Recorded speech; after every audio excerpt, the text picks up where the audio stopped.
Thank you for joining us today. The North Carolina coast is dealing with Tropical Storm Arthur, and Emergency Management Director Mike Sprayberry is going to give everybody an update about that.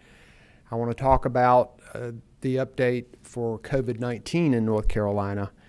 As of today, we have 19,203 confirmed cases, 511 people in the hospital, and sadly, 661 deaths. Since the start of this pandemic, we've worked hard to protect and support long-term care facilities like nursing homes. We know that in addition to having many residents who are at risk for severe illness, the nature of these facilities makes the virus spread easier from person to person. This week, we're continuing a comprehensive push to distribute personal protective equipment to more than 3,800 licensed care facilities across the state, including nursing homes, adult care homes, and more. We're able to do this in part because local manufacturers who've worked with the state to shift their production to make personal protective equipment, and with their help, we are now able to share the equipment to where it's needed. We're sending to them a 2-week supply of face shields, procedure masks, gloves, shoe covers, and hand sanitizers. And distribution teams are delivering them throughout the state. I am so proud of and thankful for the emergency managers and the National Guard members who are getting this critical gear to where it's needed. Now, our Phase 1 executive order runs through this Friday, but as I've said, we're continuing to monitor the data and the metrics that we've laid out for our state. We'll ease restrictions and move to Phase 2 only if we're headed in the right direction with our data. As we watch and examine the trends, we're working with public health and the private sector to determine how we can reduce the spread in the next phase. Remember, we have flattened the curve, but the threat of COVID-19 is still with us. We've continued to push for increased testing throughout the state, and we are succeeding. But even more testing is critical. As of today, approximately 275 testing sites are listed at the Department of Health and Human Services website. And in the last 7 days, we've tested an average of about 7,500 people per day. With expanded guidance to healthcare providers on who ought to be tested and more sites available, we expect daily testing to continue to increase. We know that life will look a little bit different for a while as we ease restrictions. As we all adjust, let's remember that patience and compassion will get us a lot further than hostility.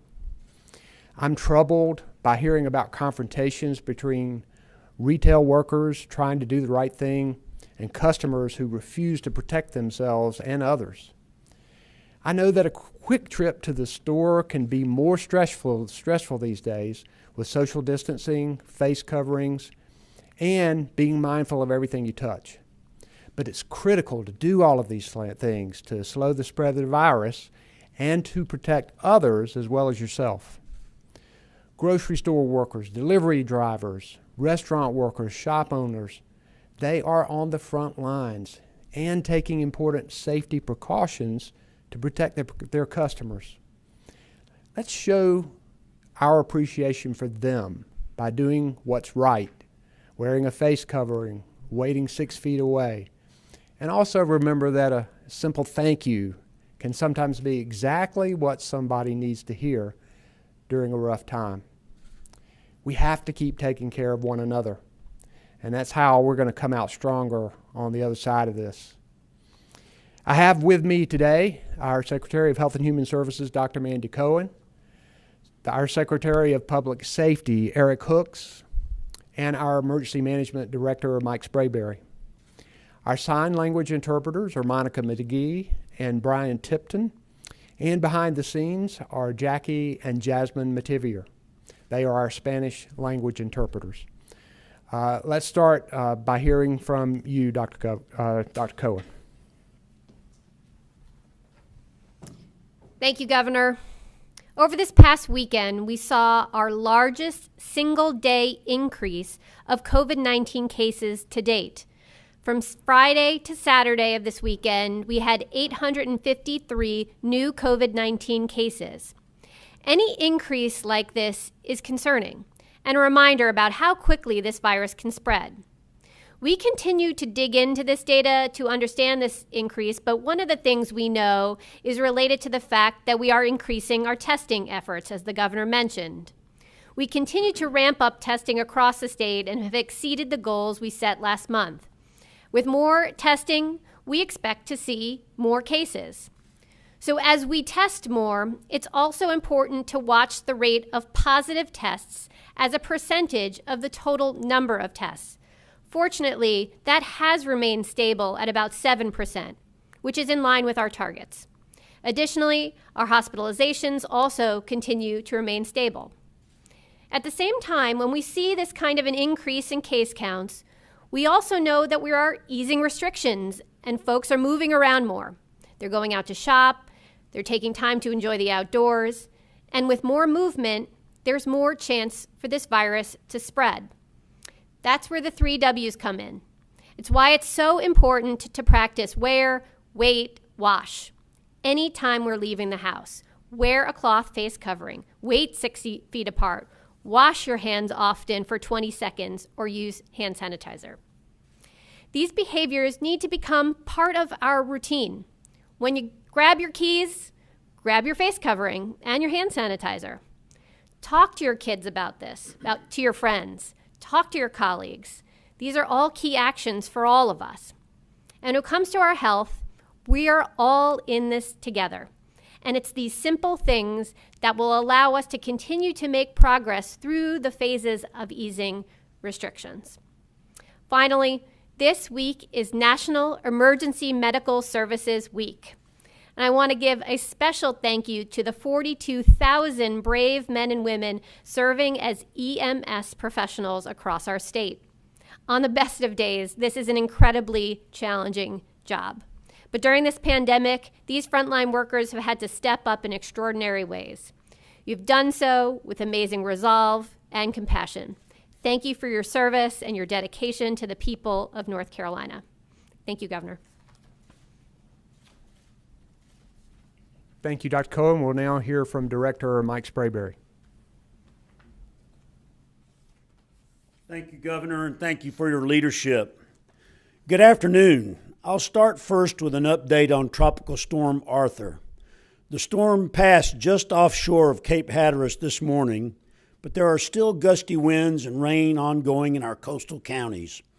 Reports from our counties in the east are that things are stable and they have not requested any state assistance. There was some overwash on NC Highway 12 in Dare County and U.S. Highway 17 in Craven County, and they were closed for a short time due to standing water. Secondary roads in several eastern counties are experiencing similar impacts, but other major roadways remain open. There were only very limited power outages. The Coast Guard closed the port of Morehead City last night, but it has reopened as of late this morning.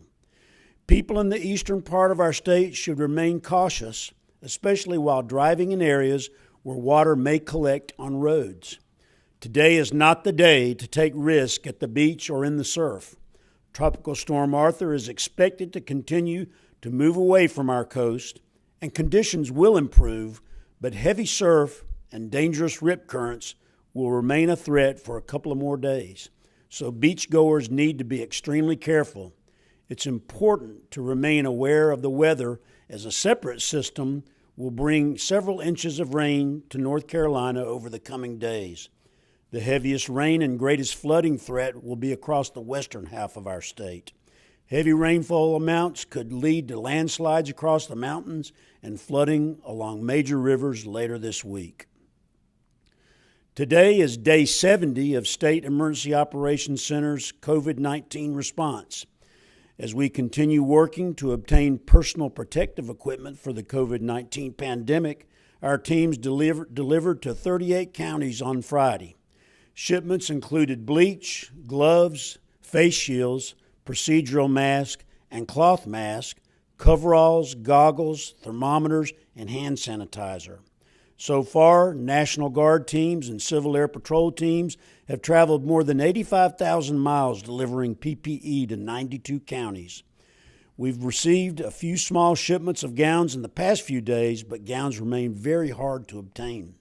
Procuring protective equipment remains a top priority for the state emergency response team, and we continue to work with the private sector on manufacturing needs.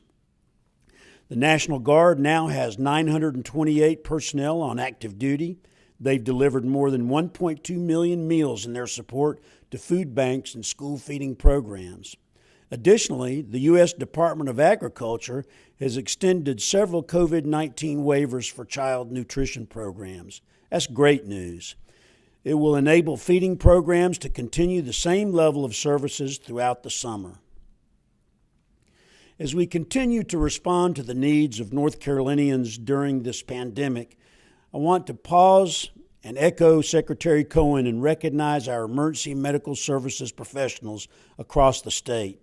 This is National EMS Week, and I want to add a big hearty hand salute to all the men and women of our EMS agencies across North Carolina, to our paramedics, EMTs, and other emergency medical professionals who protect our communities each and every day.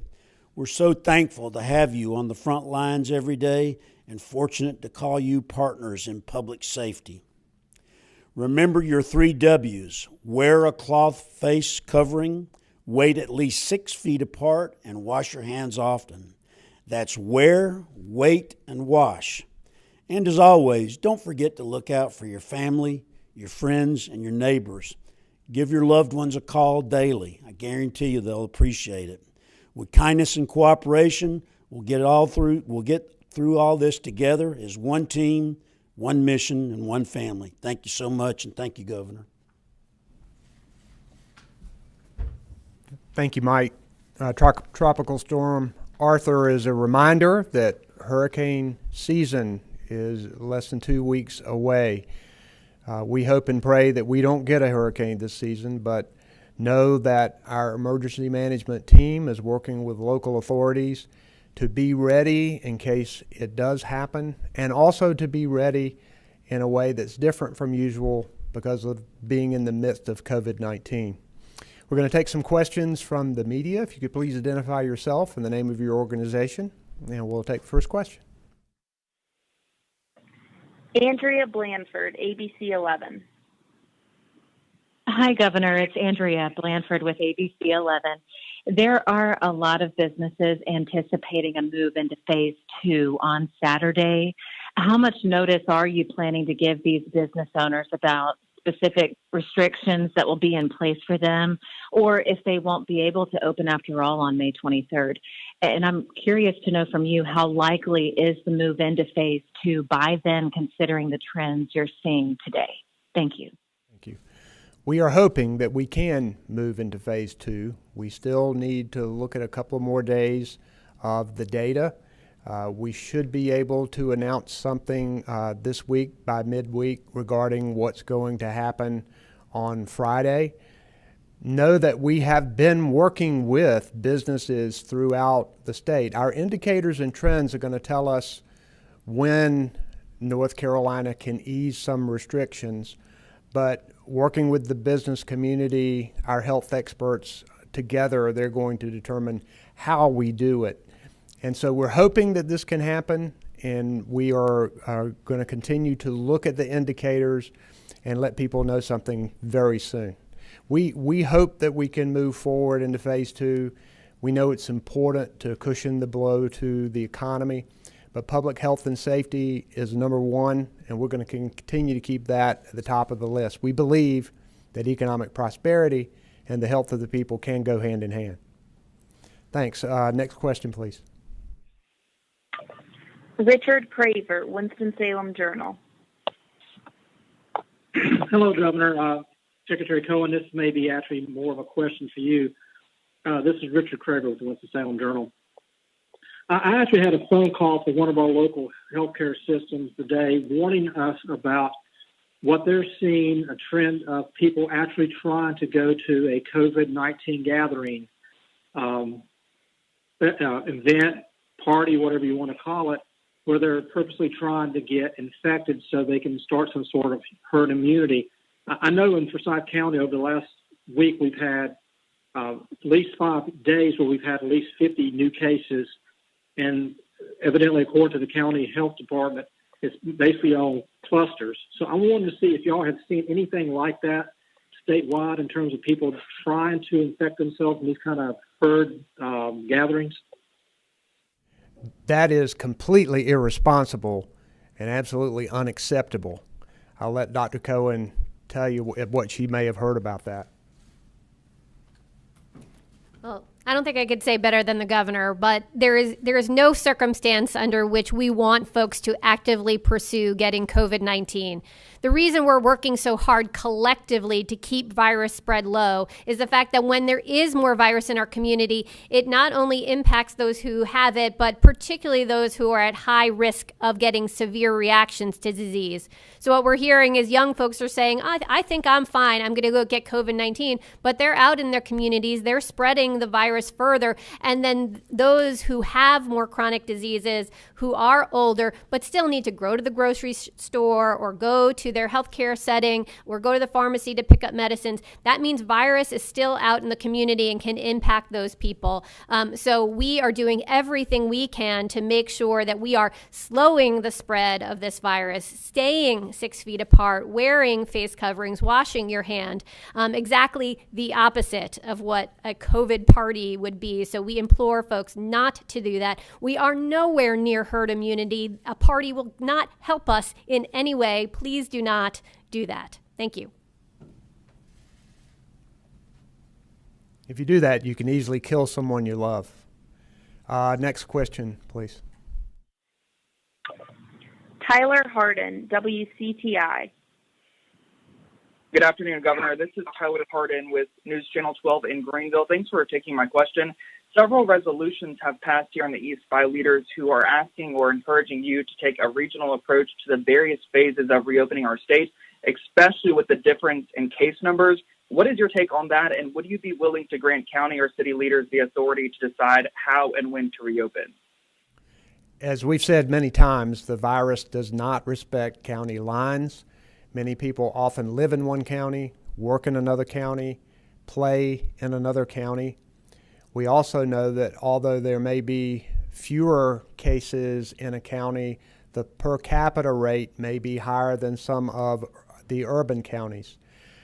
I will say this, I've been talking to these local government officials, and I certainly understand they're wanting to move forward and doing things to boost our economy. I want to do the same thing, but we want to make sure that it is safe. I think if we are able to move into phase 2, that there really would not be a need right now for a regional or a county by county approach, because we'll be putting out a new executive order. It would allow more freedom to do businesses, particularly some of the businesses that have been the loudest about wanting to go back into business. We're continuing to keep the regional approach as a point of discussion and are looking at the potential of a regional approach. But as we go into phase 2, if we're able to do that this weekend, then I don't think it would be any need. If we aren't able to go into phase 2 in this weekend, then that's something I think we would take a closer look at. Dr. Cohen, you got anything you want to add? Okay. Thanks. Next question, please. Bill McGinty, WCNC. Hey, Governor Bill McGinty here from WCNC over in Charlotte. Thanks for taking my question. I appreciate that. I'm just wondering if you, or maybe this question is better directed for Dr. Cohen. Do you have any specific guidance or concerns about phase 2 and the reopening of barbershops and hair salons? I interviewed one of them today and tell you they're struggling and they feel like they're inspected all the time anyway, and that they feel that they should be allowed to reopen. And I know you said that phase 2, the start date isn't a given. It's all dependent on how we fare in phase 1. But Dr. Cohen or Governor Cooper, I'm just wondering, do you have specific concerns about hair salons and barbershops? Well, if someone has tested positive and they have an active infection, they should not be cutting anybody's hair or doing anybody's nails. One of the reasons that these kinds of businesses have been closed is because of the close personal contact and the inability to social distance. Now that we have more and more personal protective equipment available out there for people, and if both the person providing the personal service and the customer both wear the personal protective equipment, there is a lot of sanitation, then phase 2 potentially looks at allowing those kinds of services to open. And we haven't made the decision on phase 2 yet, but we would anticipate that, but also say to both the customers and the people who are performing these services that you both have real responsibilities here to protect each other, because you're also protecting each other's families and friends. Dr. Cohen, would you want to add to that? I'm batting 1,000 so far. Okay, next question, please. Katie Peralta, Charlotte Agenda. Hey, Governor Cooper. This is Katie Peralta with the Charlotte Agenda. Had a quick question for you about phase 2. What will the restrictions be on gatherings that so far have been limited to 10 people up to this point? So we think that gatherings, particularly indoors, can still be a place where the virus is spread. And we want people to be careful about these larger gatherings indoors so as not to further the spread. We'll be providing information on that when we announce phase 2, because health experts are still looking at it, again, looking at the data, and we've told everybody that this is going to be a data-driven approach. We're looking at incidences where the virus has spread in different ways. A lot of times that close contact with a lot of people together inside is the cause of it. So we'll be announcing that. I think there is a likelihood that there will continue to be some mass gathering limit, but we'll be letting you know that more toward the middle of the week as we make decisions about phase 2. Thanks. Next question. Michael Hyland, CBS 17. Hi, this is Michael Hyland from CBS 17. I wanted to ask about, considering the pace at which North Carolina is reopening compared to other states. I know you had a lot of concerns a few weeks ago, specifically with Georgia and the pace of its reopening. What's your assessment of that now? Do you feel as though you still have a concern with how quickly other states have moved and how that compares to North Carolina? Thank you. I still think it's a little too early to tell about the effects of easing restrictions a few weeks ago, and I know that Georgia has had some trouble with reporting its data, and maybe it looked a little rosier than it actually is when they came back and corrected that data. I continue to hope and pray that the numbers are good in Georgia and South Carolina and other states that have been a little quicker to ease restrictions. It'll be good for us to see. You know, what we're hoping is that we continue this steady push where we make sure we don't overwhelm our hospitals and that we have enough hospital space in the event we have many more infections of COVID-19 than we anticipate. And we will keep a close eye on what is happening in Georgia and South Carolina to make determinations about us going into additional phases and what we might need to do to protect ourselves. Thanks. Next question, please.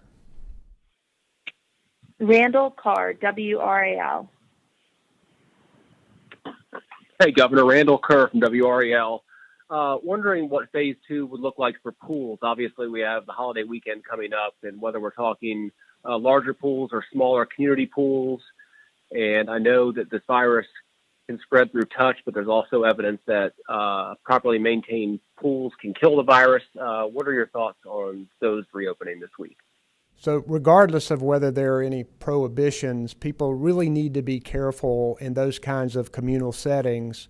And we will be announcing what the restrictions are a little bit later on this week. And I know a lot of things are still under discussion as health experts analyze the data, but I might let Dr. Cohen say a few more words about pools. Sure, thanks. Regarding pools, so we are contemplating allowing pools to open in phase 2 again as we look at the numbers and if we are comfortable moving forward in phase 2. But we know that the pools will need to do things to protect folks. It will likely require having less people around than at full capacity. Making sure that they're spacing chairs around the pool, wearing face coverings when not directly in the pool, and then once in the pool, having some social distancing within them as well. We've been working with the associations that represent a number of pools. I've gotten some additional feedback just today. So we're going to incorporate all of that, as well as look at what some of our states surrounding us have done as well, so to make sure we're taking in all of that information. The when will really depend on the numbers that we look at and the metrics, and the how we work with our partners in each of these areas to make sure we're tailoring to things that can protect the public health but also allow them to operate. Thank you. Thank you. Next question, please. Claire Donnelly, WFAE.